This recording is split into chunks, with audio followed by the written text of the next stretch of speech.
Pada kesempatan kali ini, kita akan melanjutkan bahasan mengenai energi dalam sistem kehidupan, khususnya mengenai makanan sebagai sumber energi. Makanan merupakan sumber energi bagi tubuh manusia agar bisa berolahraga, belajar, dan melakukan aktivitas lainnya. Kita membutuhkan makanan sebagai sumber energi. Makanan diperlukan oleh tubuh sebagai sumber energi.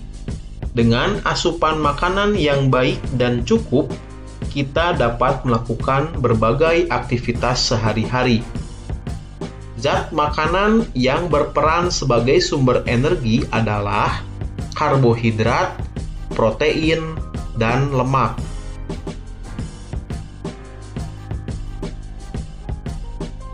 Karbohidrat merupakan senyawa kimia yang tersusun atas unsur-unsur karbon.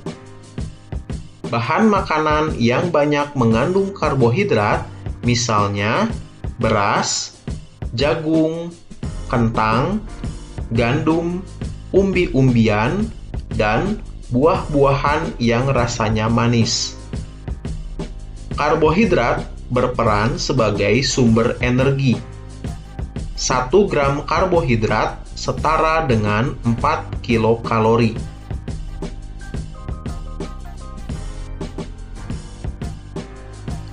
Protein merupakan senyawa kimia yang mengandung unsur karbon, hidrogen, oksigen, dan nitrogen. Terkadang juga mengandung unsur fosfor dan sulfur atau belerang. Bahan makanan yang mengandung banyak protein antara lain protein hewani, misalnya daging, ikan, telur, susu, dan keju. Protein nabati, misalnya kacang-kacangan, tahu, tempe, dan gandum. Fungsi protein antara lain sebagai sumber energi, pembangun sel jaringan tubuh, dan pengganti sel tubuh yang rusak.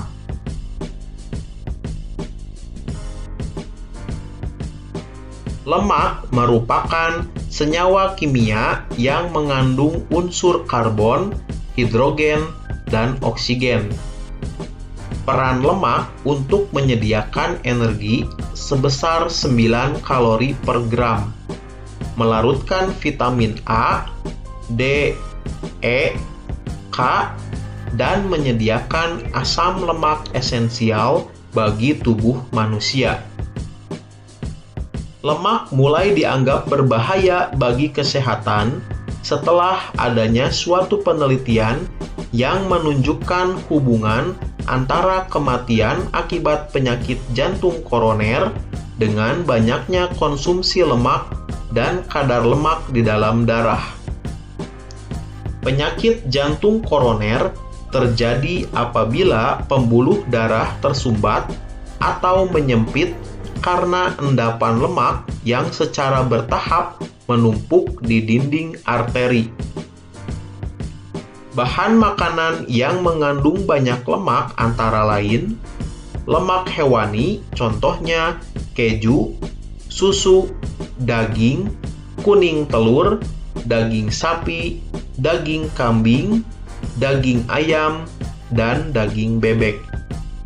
Lemak nabati misalnya kelapa, kemiri, kacang-kacangan, dan buah alpukat. Fungsi lemak antara lain yang pertama sebagai sumber energi. 1 gram lemak setara dengan 9 kilokalori.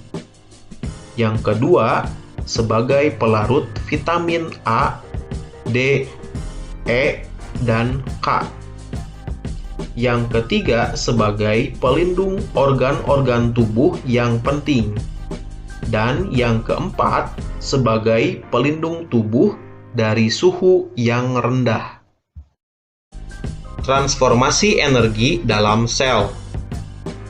Pada makhluk hidup heterotrof atau makhluk hidup yang memanfaatkan sumber makanan organik atau makhluk hidup yang tidak mampu mengubah senyawa anorganik menjadi senyawa organik, energi bersumber dari makanan yang dikonsumsi.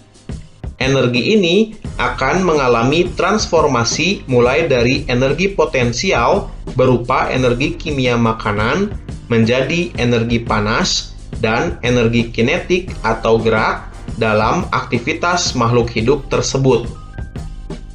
Transformasi energi tersebut terjadi di dalam organel yang terdapat di dalam sel. Transformasi energi dalam sel terjadi dengan cara sebagai berikut. Transformasi energi oleh klorofil. Klorofil adalah zat hijau daun yang terdapat dalam organel sel tumbuhan yang disebut kloroplas. Klorofil berfungsi dalam fotosintesis. Energi radiasi sinar matahari yang ditangkap oleh klorofil berfungsi melancarkan proses fotosintesis. Proses tersebut digunakan untuk mereaksikan karbon dioksida dan air menjadi glukosa. Selain menjadi energi kimia dalam bentuk glukosa, hasil reaksinya menghasilkan oksigen yang dapat digunakan oleh tumbuhan untuk beraktivitas seperti tumbuh, berkembang, dan bernapas.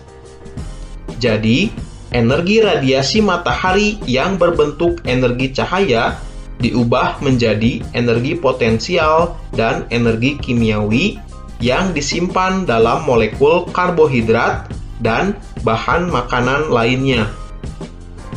Energi ini dimanfaatkan oleh tumbuhan untuk beraktivitas dan juga dimanfaatkan oleh makhluk hidup lain yang mengonsumsi tumbuhan tersebut. Akibatnya, energi yang terdapat pada tumbuhan berpindah ke dalam tubuh makhluk hidup lainnya dan menjadi energi potensial. Di dalam tubuh makhluk hidup ini, energi akan ditransformasi kembali.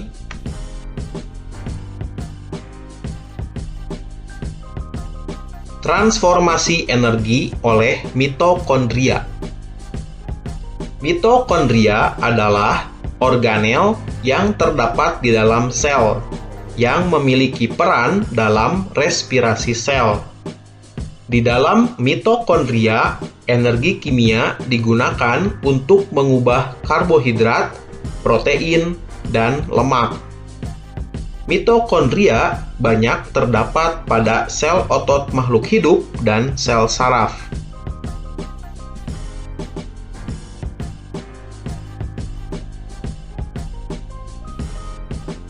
Metabolisme sel.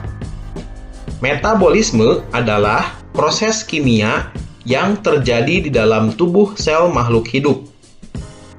Metabolisme disebut reaksi enzimatis karena metabolisme terjadi selalu menggunakan katalisator enzim.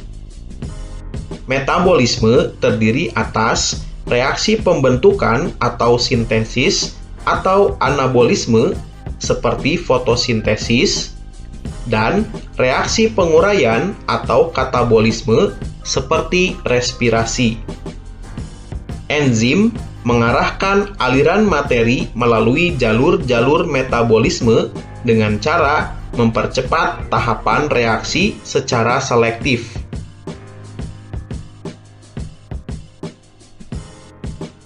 Fotosintesis. Fotosintesis merupakan perubahan energi cahaya menjadi energi kimia dalam bentuk glukosa.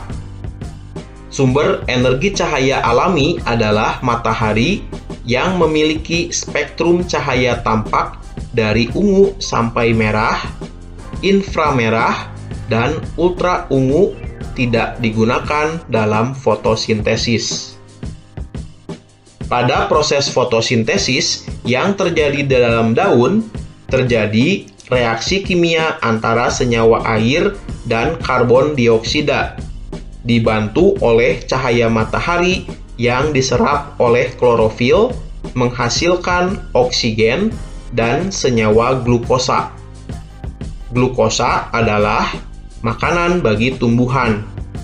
Oksigen yang dihasilkan pada proses fotosintesis sangat dibutuhkan oleh manusia dan hewan.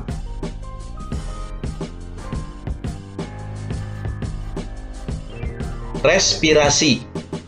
Respirasi yaitu suatu proses pembebasan energi yang tersimpan dalam zat sumber energi melalui proses kimia dengan menggunakan oksigen.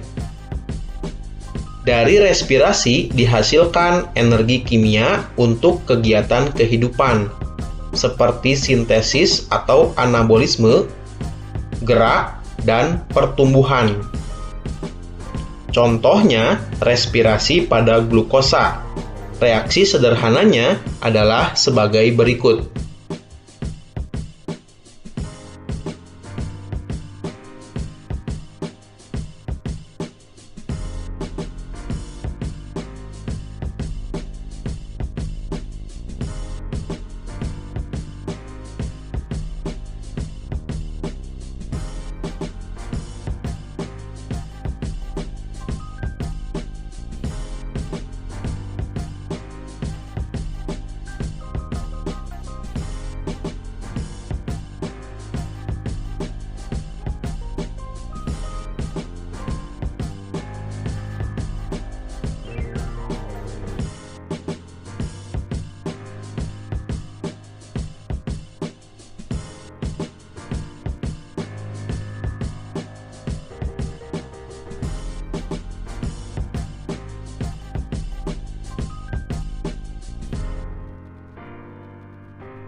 Terima kasih sudah menonton video ini.